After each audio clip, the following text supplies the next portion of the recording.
This was not an easy movie to get made, and it's quite an undertaking for a director. What can you talk about that process of finally getting, I believe there was even a raise of the flag moment there. There was.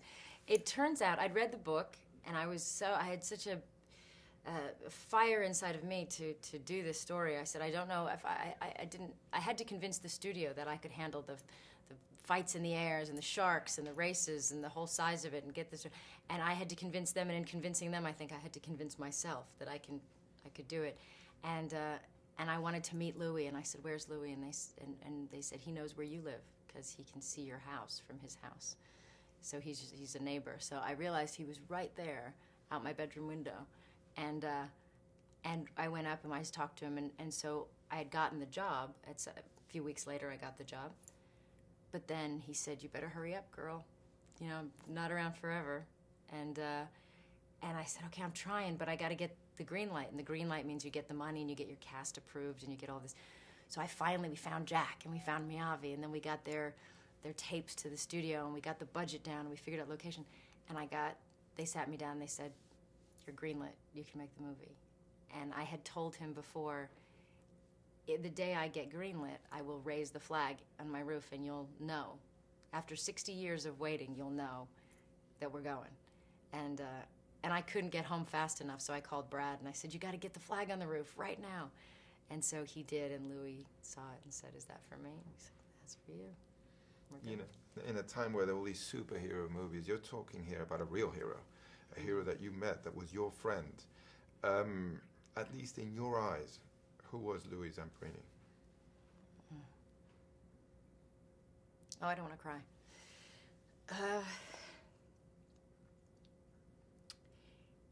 He was...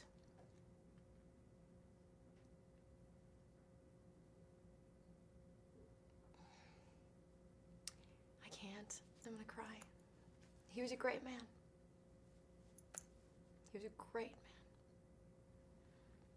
And how has he influenced you? I mean, he seems to touch everyone in a special way. Everyone that I've spoken to that have met him, their life has changed after meeting Louis. And I don't want you to cry, but you know, you finally told his story, and you can be very proud of that.